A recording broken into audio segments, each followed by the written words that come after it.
Hi guys, welcome back to my channel. This is Ebony with Making Melanated Moves.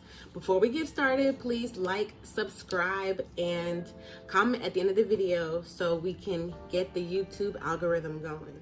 If you see me look down, it's because I'm looking at the nanny cam. You know, I have my baby on this monitor and I'm looking down to make sure that he doesn't escape the bed. He tends to wake up and immediately jet towards the end of the bed or off the bed because he has somehow decided to get from the bed to his little pack and play next to the bed, and he did that all on his own, and I am now like a nervous wreck about him sleeping on the bed, but he sleeps the best on our bed. So if you see me look down, it's because I'm looking at this camera because he's moving. So today I want to talk about where I decided to give birth and why I wanted to give birth in Peru in general. So just to get started, after I told you guys we went on our baby moon, and when we came back, I was able to get in contact with the center that I found the first time. And it was this maternity center that is located in Peru, and it's a more holistic approach. So one of the reasons why I decided that I wanted to give birth at a maternity center instead of a hospital is because I read online that Peru actually has really high cesarean rates. And so according to this Lancet article, for example, it says that Latin America and the Caribbean have the highest C-section rates in the world. And so in this region, as of 2015, 44% of all births were C-section.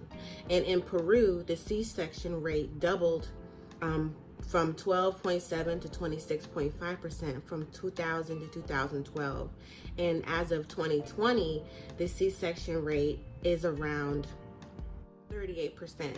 So that's a lot. I think that's high. And they said that it was, whether it's medically necessary or not, it's just something very high. And one of the things that I noticed about Peru when it came to C-sections versus natural, hospital versus maternity center, it seems that C-sections have almost been deemed as something like a luxury. It's almost been seen as something that's more high class, like somebody that can afford to have a C-section versus somebody that is poor and had to sit and push the baby out. And it's really weird, and that's something that I kind of experienced, like just talking to women out here. Even before I got pregnant, I noticed that there was almost some kind of socioeconomic status around the difference between women being able to get and afford a C-section versus women that were having a natural experience. And I actually participated in someone's natural birth experience when I lived in Lambayeque, Peru, when I was in Peace Corps. I was painting a mural one day with my friend Daniela and Valerie, and at random, this woman, I'm not gonna say any names, but this woman, she gets us, we're covered in paint, and she gets us and needs us to help her with this woman that's delivering. There was apparently not enough people on staff at the time.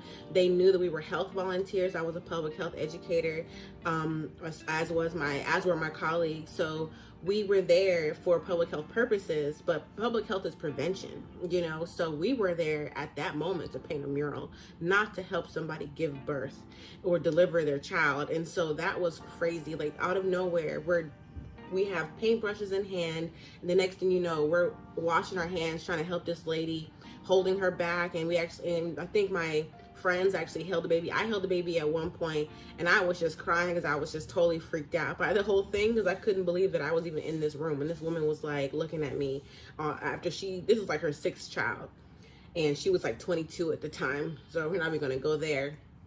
But she was looking at me like, why is she crying? And it was just the most craziest thing. So it's like knowing that, you know, having that experience here, it was really interesting to see how there were such socioeconomic differences and how people perceived giving birth naturally versus giving birth in a hospital setting or in a surgical setting like a C-section. And so I know that obviously, you know, being fresh in Peru as a resident, I was really nervous about having a major surgery in Peru. There's nothing, I don't have anything against C-sections that are necessary, but I am against, people being forced to be on an operating table when they are not, when they don't need to be. I'm definitely against people feeling coerced into doing things they don't want to do, or being lied to be on somebody's operating table, and I know that with me, especially because Spanish is my second language, I definitely did not want to experience a major surgery without having the proper medical, terminology down in Spanish. I did not feel comfortable, going through something like that, because you never know what could happen. So I tried to give myself the best chances that I thought, at having a natural birth. And so that's why I decided to go with a maternity center in Peru versus a hospital setting, where I was pretty sure that, a lot of them, the way that I was explained to, the way that things were explained to me was that they would try to, push the C-section thing. And so another thing I want to talk about is why I decided to give birth in Peru in the first place. So as you guys know, my husband is Peruvian. I'm in Peru, but my husband's Peruvian and he's from Peru, lives in Peru. So when I was pregnant, my husband did not have a visa to the United States. He had never been to the United States. And so with that obviously dramatically impacted our decisions on whether or not I was going to give birth with him in Peru, or if I was going to give birth with only, family in stateside, and I knew that, especially because we had just gotten through the heat of the COVID pandemic, and it definitely wasn't over when I gave birth eventually, but we were still very much in COVID in Peru. But at the end of the day, I just knew that I wanted him by my side, especially because we had lost the first year of our marriage because of the pandemic. And I made that decision, and it was not really a hard decision, but it was a pretty emotional decision and stressful decision, only because this was a territory that I've never experienced before, never even explored before, the birthing experience at all, and then doing it in another country, in another language. So again, I speak Spanish, but talking to doctors and to nurses and obstetras about your birth, in another language is a different story. That's something that you have to really be comfortable with. In addition to the fact that because I'm from America, a lot of things that I've noticed about living abroad is that people think that everything in America is better. I mean, that's something that I really experienced in Peru. I can't say everywhere, but my personal experience is that every time that I mention to somebody that I'm from the States and I mention that I'm here, they're like, why aren't you there? They think, a lot of people that I've encountered in Peru that are not American or European themselves, they think that the USA can do no wrong almost, and that everything is better. So a lot of times people automatically think that everything in the USA is just better when it comes to healthcare, when it comes to obviously jobs, everything, and that was actually giving me a lot of stress, because it's like I'm making a decision to give birth in Peru, which is on the books according to the USA, a third world country. And so people are looking at me like, why would you give birth here, when you have access to the USA? And I'm like, because I want my husband there. And so that was kind of awkward when people would automatically think that I was kind of crazy for giving up that opportunity to give birth in the States, but everybody knows like giving birth in the States is not all just a breeze and cookie cutter experience. I mean, it can be extremely expensive for a lot of people. We have a lot of issues with racism within our medical system and things like that. So it wasn't as though the USA can do no wrong. Everywhere has its positives and negatives. And I think for me, the biggest thing was that I really wanted Ray to be there. Unfortunately, at this point, Ray had not been able to come to the States. So we would have been at the mercy of the government deciding to give him a visa last minute for my birth. And what if they decided not to, So I just said, to be as comfortable as possible, stress-free.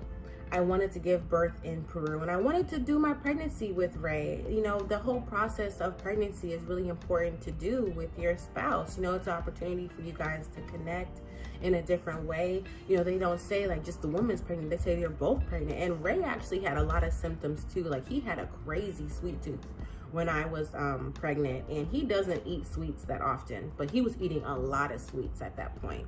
And so it's just funny, like the things that we've gone through together, you know, during that pregnancy time that really brought us together, especially after us having to be disconnected physically for so long during the first year of the pandemic, and which was also the first year of our marriage. So us going through that pregnancy together was so important to both of us. And I was not about to let a visa situation prevent us from having that intimate time together. And so when I decided to give birth in Peru and do my pregnancy journey in Peru, it was just a really good feeling to have made the decision and not be in limbo. Now, I will say that it took time for me to be 100% comfortable medically with that decision, because yes, I am used to everything in the States, and as well as used to hearing everything in English. And so sometimes I would feel very insecure, or even I don't want to say confused, because I wasn't confused, but it was just kind of like I almost in my mind didn't fully believe what was being said to me when it was in Spanish for some reason. So I told you guys that we went on our baby moon, and once we got back, it was time to get our provider decided and get connected with a place. And so I told you that I found this place. It was a maternity center. I found it on Instagram or Facebook, and I found it because there was actually an expat group I'm a part of. So anybody that lives abroad, you need to find your expat tribe wherever you are, because they have a lot of resources for you. They've been there for years before you even arrived, and so a lot of people have been able to do the research and vet some of these doctors and stuff, so you're not reinventing the wheel. And so I actually got connected with this maternity center that I decided to give birth at by looking at some of the recommendations from other women, other American expats that gave birth in Peru. And so once we got back from our baby moon, I was able to attend one of the online sessions, which was an informational, and it was women with their spouses or their partners, and they were all obviously pregnant, and some of them weren't pregnant. Some of them were just like pre-planning their pregnancy, and they just wanted to know where they were going to go.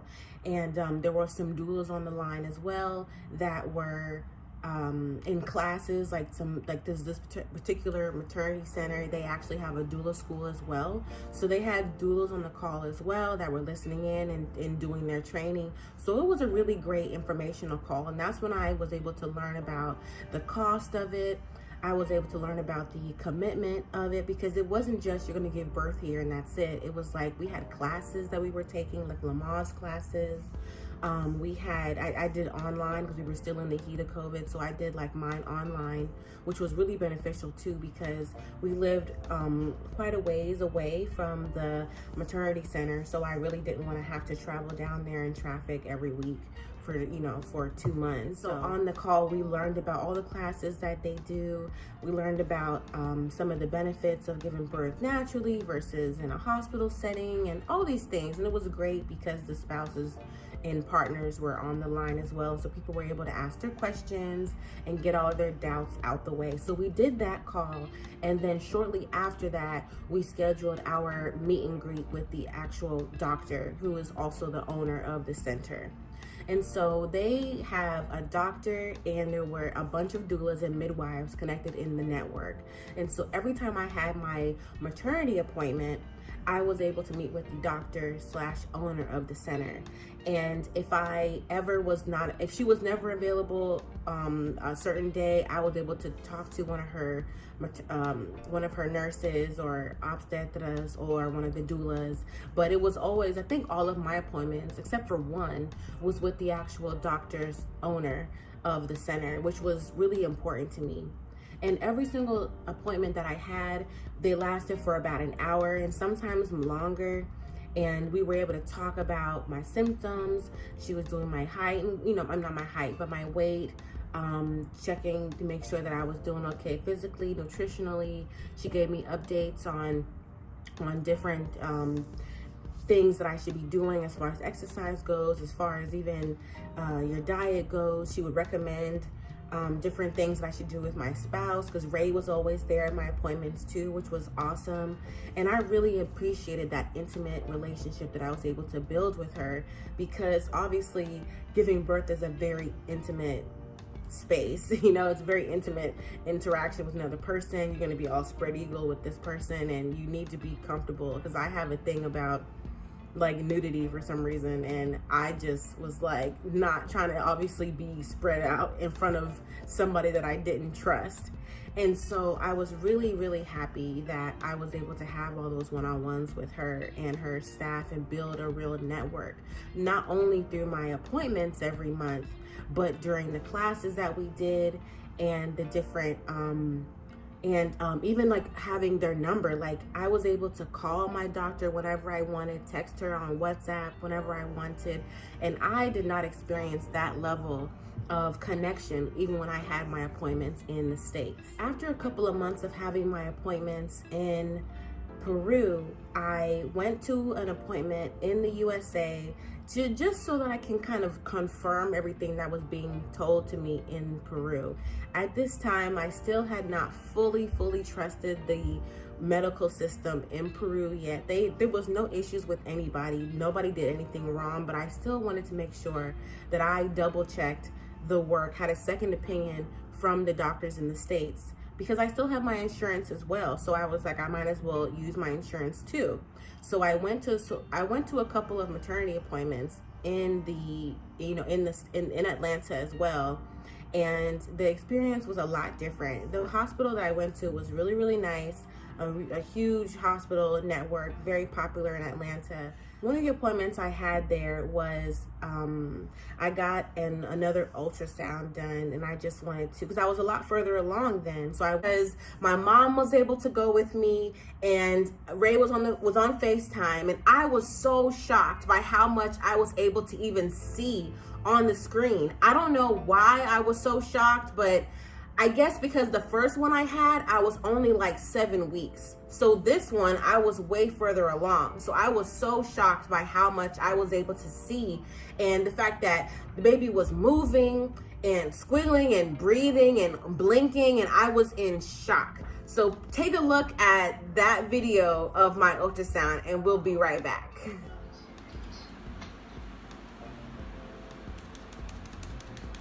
Mira, ve su cara, mira, ve su cara.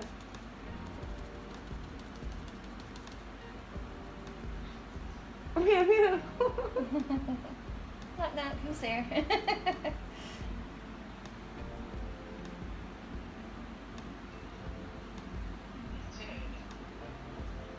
Ve su cara. Mira, tiene su mano, mira, su mano está como...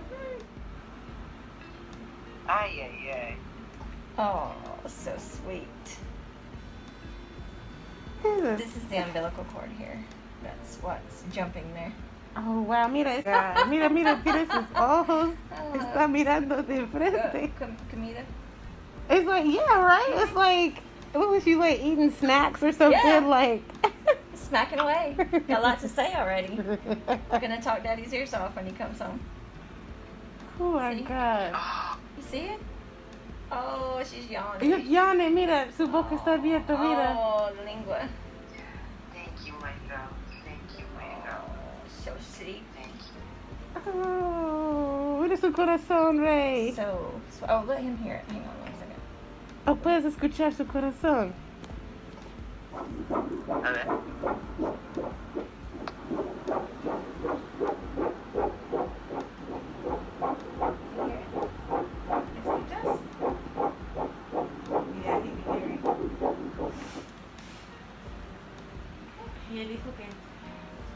Está bien. She's practicing breathing.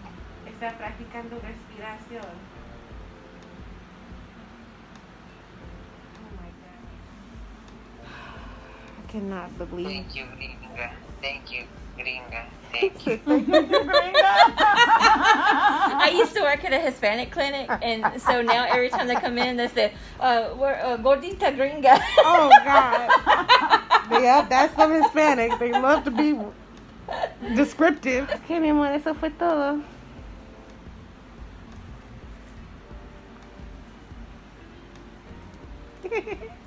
Congratulations! I can't wait to meet you. Ciao, mijo. I may have got some in your bands. I'm so sorry. So it's okay, please. Okay, love. Let me help you sit. Oh my gosh. Thank you so much. So I was so happy that I was able to have that appointment with my mom, because she was obviously a huge support system to me at that moment and has always been. But especially going through my pregnancy, it was so important for my mom to be there for some of my appointments. And having that appointment with her was awesome, because she was able to see everything, I was able to see everything. And especially since we weren't together for the entire experience, those real milestones in your pregnancy are really important to share with somebody that you really care about. And so again, I just felt so shocked by how much I was able to see at that appointment. I think you can tell by the video. My mom and I were just completely in awe. But there were some weird things that happened in that particular appointment that had put a little bit of a bad taste in my mouth from the beginning. And I was like, I can tell that this is the beginning of some nonsense that might go on in the States if I decide to give birth in the States, you know? So one of the things that happened was that my ultrasound tech basically forced us to pick a gender for the unborn fetus, to refer to the baby as a gender, he or she. And again, this is the South. I was caught off guard in the age of wokeness about her telling me that I had to pick a gender, because I didn't want to know the gender without Ray. So I wasn't going to let her tell me the gender then. But she knew the gender. But she told me to give the baby a gender. And I was like, okay, girl, you can say she. She was like, give the baby a pronoun. I was like, okay, she. And so we're calling the baby she, and I don't even know the sex. And so everybody, myself, my mom, like from that appointment, we all started to think the baby was a girl. Because psychologically, once you just assign a gender to the baby, now you're going to feel like it's a girl. You know what I mean? And so when I later found out that it was a boy, I was pretty completely shocked by that news when I found out that it was a boy, because I had psychologically convinced myself that it was a girl, because that freaking ultrasound tech she told me that I had to pick a pronoun for the baby at that appointment. And I said, can I just call, and I even asked her, can I call the baby it? She was like, no. And my mom can tell you as well. She can confirm that she was like, no, you have to give the baby a gender. And mind you, I'm not all about the whole pronoun thing, but even in that situation, I felt like it was very inappropriate to force somebody to pick a gender pronoun for their unborn child, and then you start to think that the child is this gender. And so when you find out what the gender really is in the future, it can be kind of shocking. So I was totally confused when I found out that it was a boy. I was completely shocked. And Ray was like, why would you be shocked? And I said, because you can't tell me to call something for so long, and then when it's complete opposite of that, I'm like, what the heck is this? So it was crazy. So that was one thing that I did not like when I was stateside, is that they told me that I had to pick a pronoun for the baby to be referred to as, instead of just calling the baby baby. Like, that was just really weird to me. Another thing that happened when I was in the States was that's not really negative, but it was just more so I've noticed how careful and by the book that, you know, they are in the States, right? So I wanted to go to the dentist while I was back home, and when I told my dentist that I was pregnant, it was like, hold on, wait, whoa, you know, and then they wanted me to go get a waiver and all this stuff to be seen just for a dental cleaning. So I was really shocked by how super intense they got, and they didn't want any parts of, you know, touching my teeth until they had a waiver or something in writing that I waived my rights as a patient and allowed them to clean my teeth while pregnant, because I guess apparently you can get an infection or something and then it can hurt the baby or something like that. And they were really careful about being liable for anything going wrong. So that was something that was a little weird, because I haven't, you know, because I had not experienced so much, you know, caution about something that I thought was just a normal procedure in so long, you know. So that was pretty interesting. And again, another thing that I had checked on when I was in the States was I had a little procedure done to my face. I had like this, like a small bump like underneath my eye, and I could feel it, and it was always like weird to me, and it felt like a zit that I just couldn't pop that was underneath my skin. And so I was really nervous about it, because I remember it being very small, but it felt like it was low-key like growing a little bit, and because it's so close to my eyeball, I was really nervous about it. So I went to see the dermatologist while I was stateside, and she actually dug out like some calcified blackhead, I guess, that I had underneath the skin, and lasered it, and she said it wasn't gonna leave a scar, and it surely did. So now I have like a permanent scar on my face because of this like procedure that wasn't necessary in a sense. Like, it wasn't like anything cancerous or anything, but it was something that had me nervous because I definitely could tell that it grew. And so I wanted to get that done as soon as possible and just get that out of my eye. So I did that, and they didn't even get, it was kind of funny, was that they were more intense about giving me a teeth cleaning than they were about lasering my face while I was pregnant. So that's interesting. But I had those appointments when I was stateside, and I was very excited to get back to Ray once everything medically was done, and get back to his birthday, the holidays, and everything like that. And so once I got back, you know, I was still going to all my therapy appointments.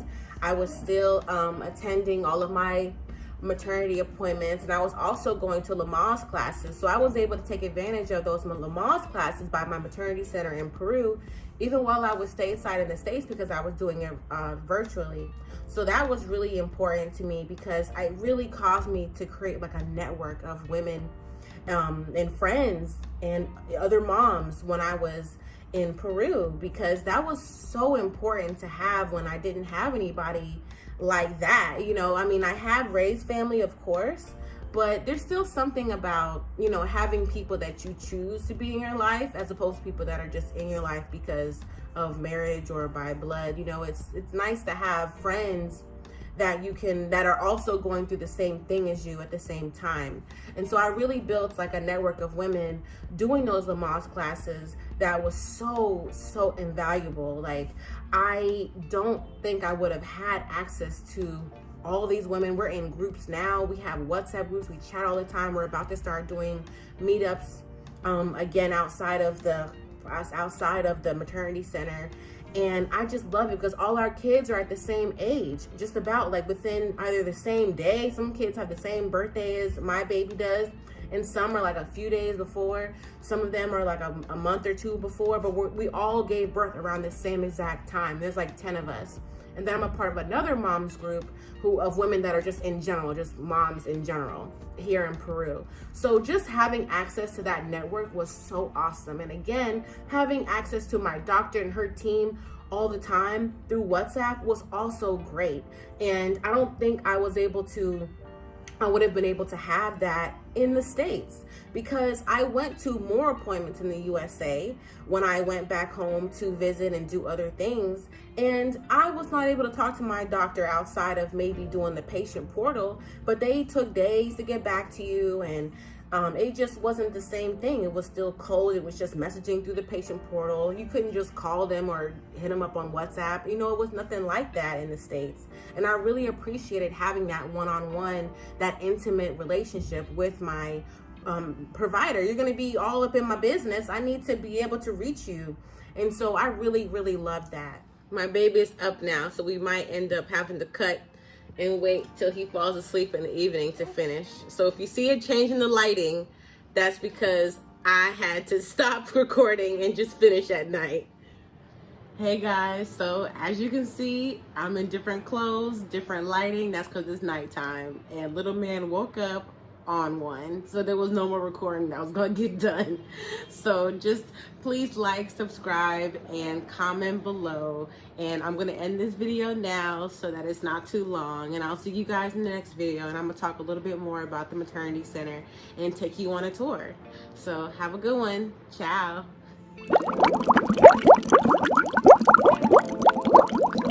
Bird there. So take a look right now at this video. So take a look right now at the video to see